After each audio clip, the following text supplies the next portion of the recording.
Kita sudah berkunjung ke Padang Arafah Jabal Rahmah, walaupun kita tidak naik karena memang ada perbaikan di situ ya. Lagi ada perbaikan, tidak boleh untuk naik ya. Dan alhamdulillah kita sudah sampai, sudah melihat Jabal Rahmah. Di sebelah kiri kita yang ada tugu, di atasnya putih dan hitam itu Jabal Rahmah, bukit kasih sayang, tempat dipertemukan kembali Nabi Adam dan Siti Hawa di sekitar Padang Arafah, di sekitar Jabal Rahmah. Ini sebelah kanan kiri kita ini masih Padang Arafah. Sebelah kanan ini banyak tenda-tenda, tinggal besi-besinya. Ini bongkar pasang ini. Nanti setelah Ramadan ini sudah mulai dipasang ya. Sudah mulai dipasang lagi tenda-tendanya untuk persiapan jemaah haji. Di depan pelang-pelang warna kuning itu batas-batas Arafah ya. Batas tanah Arafah ya. Dan sekarang dulu masih tidak ada pohon-pohon tumbuh di sini ya. Sekarang sudah hijau, sudah banyak pohon-pohonan, banyak tempat berteduh orang-orang yang melakukan wukuf di Padang Arafah ya. Ini sebentar lagi kita keluar dari Padang Arafah ini banyak pohon-pohon. Nah ini sebelah kanan kiri ini lambang pelang kuning, ini batas Arafah. Orang-orang yang melakukan wukuf itu harus wajib berada di dalam batas Arafah ya. Harus berada di dalam batas Arafah. Kalau tidak di dalam batas Arafah, nah itu tidak sah wukufnya ya, tidak sah wukufnya karena harus berada di dalam batas Arafah gitu ya. Sudah banyak penghijauan, pohon-pohon tumbuh yang dikenal dengan nama pohon Soekarno ya. Kata orang Arab ya, Sajarus Soekarno itu. Sajarus Soekarno kalau kata orang Arab. Pohon Soekarno itu kalau orang Arab. Karena yang membawa bibitnya dulu mantan presiden kita, yaitu Soekarno ya.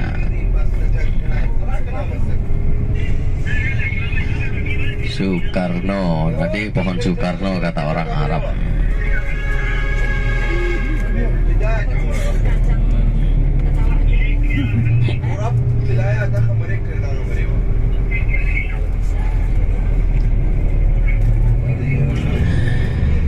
Nah, orang-orang waktunya wukuf itu dimulai dari waktu duhur ya, dari waktu duhur, adzan duhur, orang-orang pada melakukan sholat duhur di jamak qashar, sholat duhur dan asar itu jamak dan qashar gitu ya. Sholat duhur, jamak dan qashar, baru setelah itu melakukan wukuf, berkhutbah ya. Sholatnya itu masing-masing kloter, masing-masing tenda itu mendirikan sholat berjamaah, jamak dan qashar, duhur dan asarnya. Kemudian melakukan khutbah juga masing-masing kloter ya, itu berkhutbah, tidak berkhutbah secara keseluruhan serentak seperti Jumat, seperti khutbah sholat Id, itu enggak ya, di masing-masing kloter itu ya khutbah. Kemudian berwukuf, bermunajat, minta ampun kepada Allah, tempat yang sangat istijabah pada saat itu sampai terbenamnya matahari ya. Sudah mulai terbenam matahari, maka orang-orang pada siap-siap keluar dari Padang Arafah ini. Kemana? Ke Musdalifah. Ada yang menggunakan bis, ada yang jalan kaki. Ini jalurnya jalan kaki, sebelah kanan kiri ini. Ini jalur paping merah kuning pinggirnya. Nah itu jalurnya jalan kaki, jalur pertama itu jalan kaki itu jalan kaki. Kalau jalur bis kayak sekarang kita saat ini, jalurnya bis ya, yang seperti kita saat ini jalurnya bis. Ini banyak jalur-jalur aspal, ini jalur bis, ini jalur kendaraan yang pakai kendaraan. Nah di depan sebelah kiri ini ada masjid yang ada di Padang Arafah, namanya Masjid Namirah, namanya Masjid An-Namirah namanya ya, Namirah. dari batas An-Namirah itu ke ini jalur kedua, ketiga, dan keempat ini jalur jalan kaki ini. Jalur berjalan kaki ketika keluar dari Padang Arafah. Nah, Masjid Namirah itu yang sebelah kiri itu ada di pas di luar batas, di perbatasan tanah Arafah. Tidak semuanya itu masjid itu masuk Padang Arafah dan tidak semuanya di luar Padang Arafah. Sebagian di tengah ke depan luar Padang Arafah, tengah ke belakang ini batas tidak masuk dalam Arafah itu. Nah, orang-orang pada jalan kaki yang tidak menggunakan kendaraan, ada yang menggunakan bis kayak sekarang kita tumpangi ini, ada juga yang menggunakan mobil kecil, taksi, ada ojek pun juga ada kalau pas musim haji. Tapi mahalnya 500 rial dari Padang Arafah ke Musdalifah, jaraknya 7 km ya. Jalan kaki luar biasa ya. Capek betul kalau jalan kaki itu. Tapi lebih enak, cuma capeknya ya. Kalau pakai bis kayak ini macetnya luar biasa juga ya. Capeknya duduk di bis saja yang biasanya 10 menit perjalanan Padang Arafah ke Musdalifah hari-hari biasa kayak saat ini, kalau pas musim haji sampai 5 jam 6 jaman itu, dari macetnya, dari padatnya. Nah, yang tepat pakai jalur kereta api ada di sini, tapi beroperasi pada musim haji dan digunakan biasanya orang-orang jazirah Arab itu, orang-orang Arab itu kalau melaksanakan haji itu pakai kereta dari Musdalifah, dari Padang Arafah ke Musdalifah, terus kemudian ke Mina. Nah, ngapain di Musdalifah? Bermalam di Musdalifah ya, malam tanggal 10 Dzulhijjah itu. Kalau yang sudah haji insya Allah sudah pernah semuanya ke Padang Arafah, ke Musdalifah, bermalam di Musdalifah malam 10 Dzulhijjah, sambil lalu mengambil batu kerikil ya, sambil mengambil batu kerikil ya, dari Padang Arafah ke Musdalifah, kemudian bermalam di Mina. 3 hari bermalam, 3 malam bermalam di Mina. Ini rel kereta di sebelah kiri ini yang digunakan musim haji ya, dari Padang Arafah ke Musdalifah. Nah, di sebelah kanan ini banyak bukit-bukit di tembok ini ya. Lalu di sini penampungan air, namanya Ma'uz Zubaidah, bendungan Zubaidah ini. Penampungan air ini yang diwakafkan dari seorang istri Harun Ar-Rasyid, namanya Siti Zubaidah, istrinya Harun Ar-Rasyid, orang terkaya di Iraknya. Mewakafkan air dulu, melakukan haji dan kekurangan air, persediaan air pada musim haji, maka mewakafkan air ditampung di sebelah kanan, di tembok-tembok ini ada tempat penampungan airnya di belakang gitu ya. Namun sekarang sudah dibongkar ini, gak digunakan lagi karena Arab Saudi sudah mampu sekarang, khususnya di Mekah ini, untuk persediaan air pas musim haji. Sekarang sudah dibongkar semua tembok-tembok itu, tinggal tempatnya aja, bekas-bekasnya aja gitu.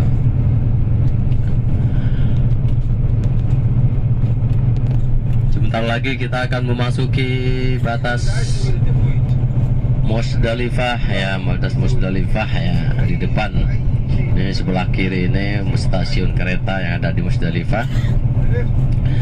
Kemudian di depan ada pelang warna ungu, di belah kanan nanti ini batas Musdalifah ya, di sini. Ini sebelah kanan ini batas Musdalifah di sini ya.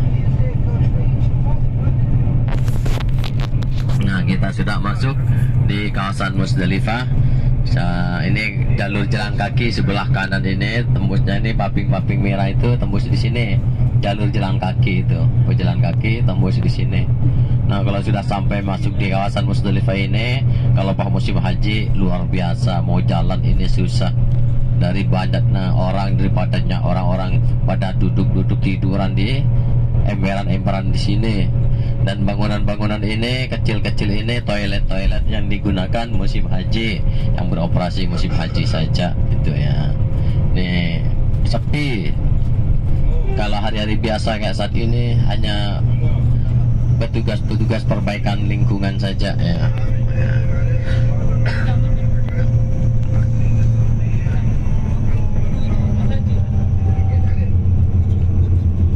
Nah, di depan sebelah kanan, nah ini masjid yang ada di Musdalifah, namanya Masjid Masy'aril Haram.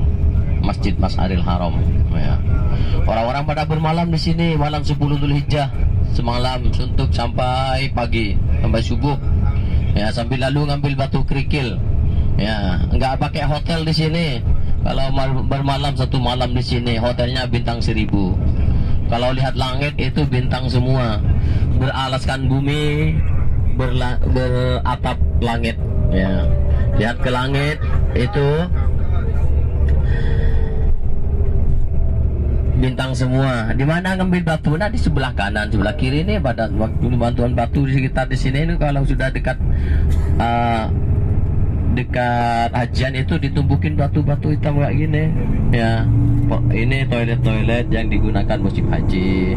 Itu lagi ada perbaikan, sekarang udah dicat-cat itu karena persiapan haji 2025 ini. Ini orang-orang pada ngambil batu tiduran di sini, bawa alas-alas sendiri, nggak pakai hotel di sini. Bintang 1000 hotelnya. Lihat ke langit itu bintang semua. Ya. Ini ambil batu-batu kerikil nggak di sini, sebelah kanan, sebelah kiri kita ini. Nah, ditumbukin batu-batu di sini. Itu jadikan alat melontar batunya, melontar jumroh, ula, usta dan aqabah.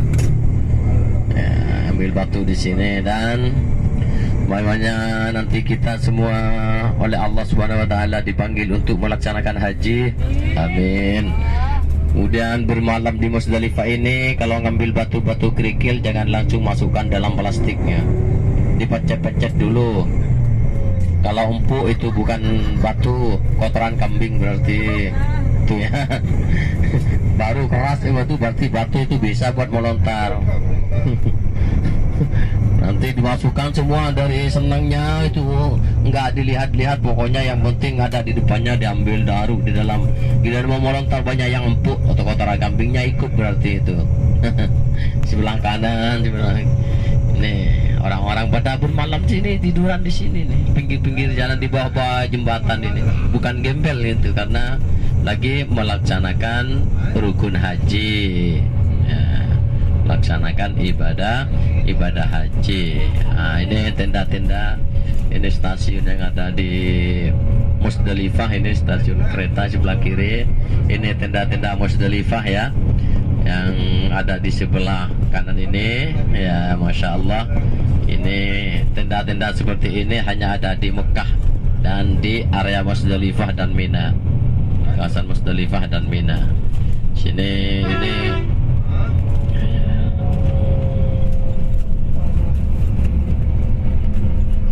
sebelah kanan ini masih di kawasan Musdalifah ya. Sebelah kanan masih kawasan Musdalifah. Kalau sebelah kiri ini sudah di luar Musdalifah. Nanti batas Musdalifah ada di depan ya. Di depan batas Musdalifah dengan batas Mina.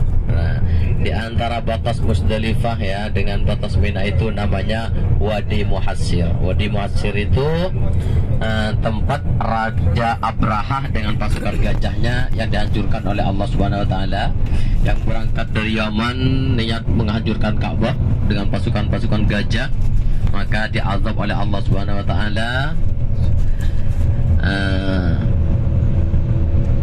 Dikirimnya burung ababil yang membawa kerikil dari neraka jahanam, terus maka dihancurkan, maka hancur lebur pasukan Raja Abrahah dan pasukan gajahnya. Ini sebelah kanan di sini, ini batasnya, ini batas Musdalifah. Nah, di sini sebelah kanan di pohon-pohon di sini. Jadi orang-orang kalau lewat di sini disuruh cepat-cepat ya. Kalau musim haji itu yang jalan kaki itu cepat. Ya. Sini Mina ini sekarang kita sudah masuk di area Mina. Nah, masuk di area Mina. Nah, sebelah kanan kiri kita ini tenda-tenda Mina yang digunakan pada malam tanggal 11 Dzulhijjah, malam 12 dan malam 13 Dzulhijjah. Itu ya, 3 malam dan 3 hari di sini waktu ramenya saja ya. Selesai tanggal 13 melontar, maka selesai rangkaian ibadah haji.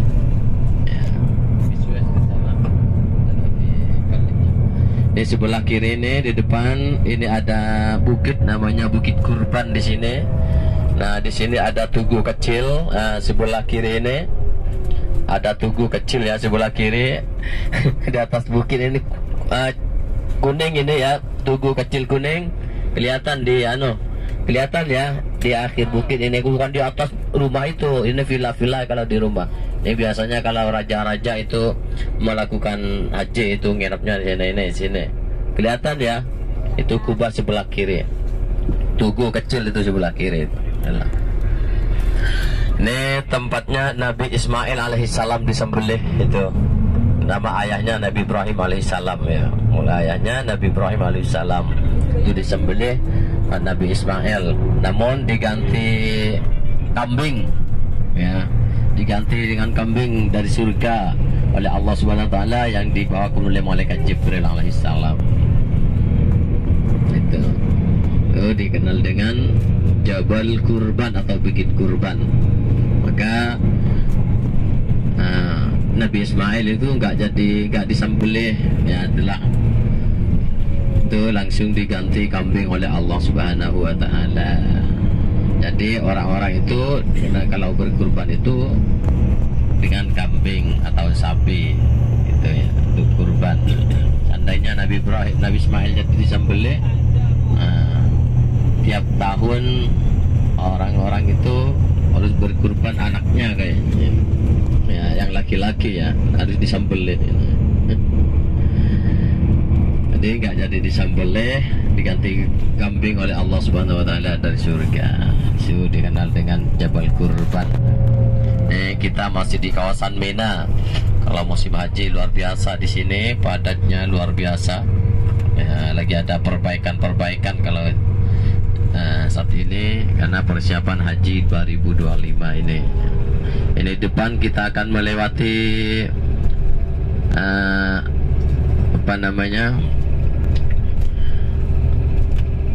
akan melewati tempat Jumarat atau tempat melontar. Jumarat namanya di depan ini, nanti kita akan melihat Jumarat atau tempat melontar. Ya, ini kita masih di kawasan Mina. Jumarat ini tempat melontar Jumratul Ula, Wusta dan Aqabah ya, di depan. Dan ada masjid itu di depan namanya Masjid Al-Khaif, masjid yang ada di Mina, Masjid Al-Khaif ini.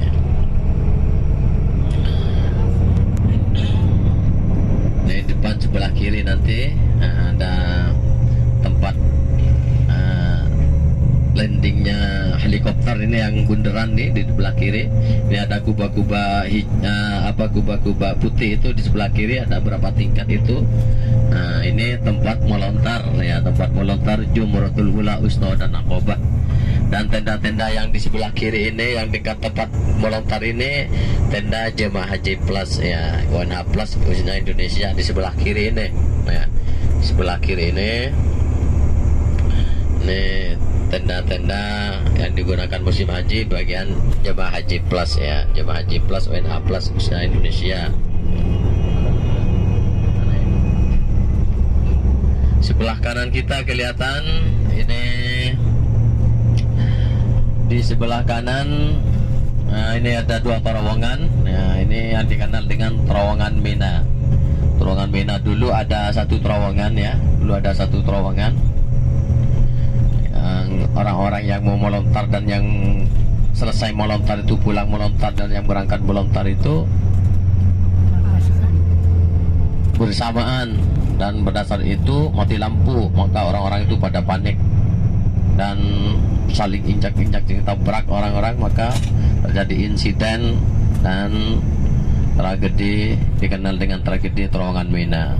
Banyak orang jemaah haji Indonesia korbannya, karena tempat penginapan jemaah haji Indonesia itu setelah terowongan tadi itu sekitar 3 kilometer ya dari tempat penginapan jemaah haji Indonesia yang reguler itu. Kalau jemaah haji reguler yang daftar ke pemerintah itu, nah setelah terowongan Mina itu tempat melontar, tempat nginapnya, tempat mabitnya, tempat bermalamnya. Jadi kalau mau melontar itu harus melewatin terowongan tersebut. Maka korbannya yang tragedi terowongan Mina itu jemaah haji Indonesia, khususnya yang reguler dan Asia seperti Malaysia, Singapura, Thailand dan semacamnya itu. Sekitar 3 km itu dari tenda ke tempat melontar yang ada sebelah kiri kita ini nih. Ini kita melewatin ini sekitar dekat ini tempat melontar ini. Tempat melontar Jumratul Ula, Usta dan Aqabah. Ya. Itu hakikatnya tuh melontar setan, melontar iblis itu yang menggoda Nabi Ismail dan Nabi Ibrahim waktu mau menyembelih anaknya itu ya. Dilontar dengan batu iblis-iblis yang menggoda Nabi Ibrahim di sebelah kiri kita ini. Ini tempat melontarnya di sini. Ya, Masya sebelah kiri. InsyaAllah kita semua akan melakukan haji, dipanggil Allah bisa melakukan melontar di lontar Jumratul Ula, Usta dan Aqabah ya. Tidak hanya saat ini saja kita melewatin, InsyaAllah tahun yang akan datang Allah panggil untuk bisa melakukan mabit, bisa melakukan wukuf di Padang Arafah, mabit di Musdalifah sambil ngambil batu kerikil, mabit di Mina dan melontar Jumratul Ula, Usta dan Aqabah. Itu dipanggil dengan panggilan haji oleh Allah Subhanahu wa taala. Amin ya rabbal alamin. Jemaah Bapak dan Ibu yang dirahmati Allah Subhanahu wa taala, saat ini kita lanjut ke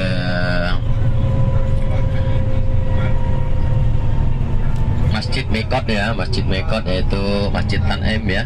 Masjid Tanem kita ngambil Mekot di Masjid Tanem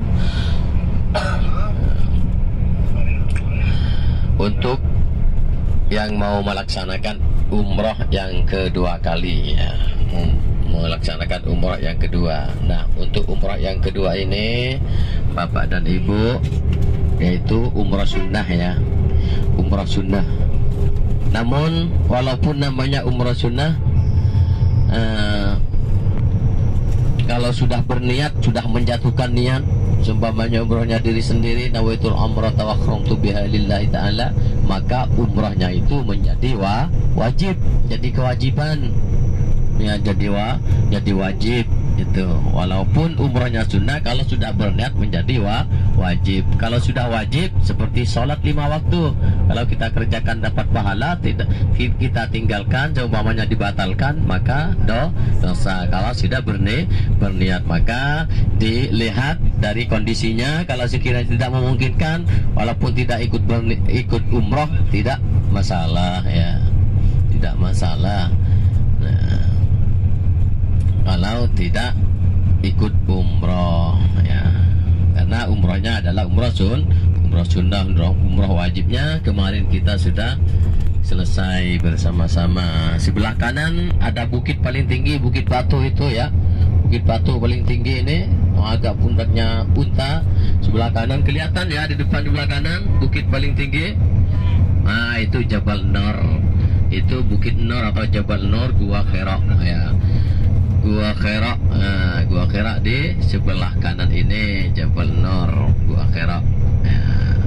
Tempat baginda Rasul sallallahu alaihi wasallam mendapatkan atau menerima wahyu pertama kali dari Allah Subhanahu wa taala melalui malaikat Jibril alaihi salam, itu di Jabal Nur, Gua Khira sebelah kanan kita, bukit paling tinggi ya. Yaitu surat Al-Alaq wahyu pertama, Al-Quran pertama diturunkan oleh Allah Subhanahu Wa Taala melalui malaikat Jibril kepada baginda Rasul Sallallahu Alaihi Wasallam, yaitu surat Al-Alaq dari ayat 1 sampai ayat 5. Bismillahirrahmanirrahim. Iqra bismi rabbikal ladzi khalaq, khalaqal insana min 'alaq. Iqra wa rabbukal akram, alladzi 'allama bil qalam, 'allamal insana ma lam ya'lam. Nah, 5 ayat pertama dari surat Al-Alaq itulah Al-Quran pertama kali diturunkan oleh Allah Subhanahu Wa Taala melalui malaikat Jibril kepada baginda Rasul Sallallahu Alaihi Wasallam. Wahyu pertama Rasulullah Sallallahu Alaihi Wasallam di saat Rasulullah umur 40 tahun. Itulah Al-Quran pertama kali diturunkan oleh Allah Subhanahu Wa Taala kepada Rasulullah Sallallahu Alaihi Wasallam pada tanggal 17 bulan Ramadan, bukan Agustus. Kalau 17 Agustus itu kemerdekaan Indonesia, itu tanggal 17 Ramadan. Nah, bulan saat ini adalah bulan Ramadan, tanggal 17 ini adalah ulang tahun turunnya Al-Quran, dikenal dengan Nuzulul Quran, tanggal 17 Ramadan. Nah, itulah Al-Quran diturunkan pertama kali. Karena memang Al-Quran ini 30 juz, 114 surat, tidak diturunkan secara sekaligus, ya, satu kali diturunkan, kan, tetapi diturunkannya secara berangsur-angsur sampai 23 tahun Al-Quran diturunkan kepada Rasulullah SAW. Namun pertama kali yaitu di kota Mekah, yaitu surat Iqra bismi rabbikal ladzi khalaq sampai ayat kelima. Itu Al-Quran pertama kali. 10 tahun, 13 tahun Al-Quran itu diturunkan di kota Mekah, dan sisanya 10 tahun diturunkan di kota Madinah. Maka sebagian Al-Quran itu, surat-surat Al-Quran tersebut ada namanya surat Makkiyah. Berarti itu surat Al-Quran itu diturunkan di kota Mekah. Ada surat Madaniyah, berarti surat tersebut diturunkan di kota Madinah. Kepada siapa? Kepada baginda Nabi Muhammad Sallallahu Alaihi Wasallam. Mulai Rasulullah umur 40 tahun dapat wahyu pertama kali Al-Quran diturunkan. Maka Al-Quran itu surat pertama yang turun adalah surat Al-Alaq, yaitu ayatnya Iqra. Apa Iqra itu artinya? Bacalah. Ya, berarti suruh baca Al-Quran itu, bukan pajang. Ya, dibaca.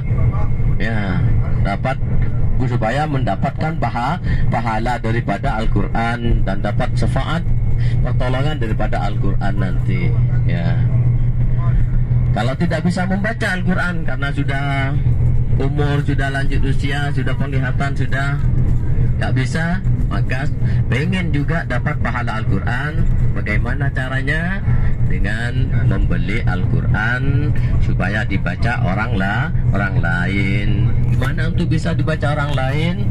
Kesempatan di Mekah, yaitu disalurkan di Masjidil Haram, kenal dengan wakaf Al-Quran, infak Al-Quran di Masjidil Haram. Namun Al-Quran di Masjidil Haram itu tidak sembarangan Al-Quran, harus Al-Quran yang percetakan asli di Madinah. Nggak boleh kalau di luar percetakan Madinah, seperti orang-orang jual biasanya di emperan, banyak di toko-toko macam-macam Quran, itu tidak boleh. Karena kalau bebas orang Indonesia itu bawa semua, kardus-kardus itu dibawa semua, taruh macam-macam, itu enggak.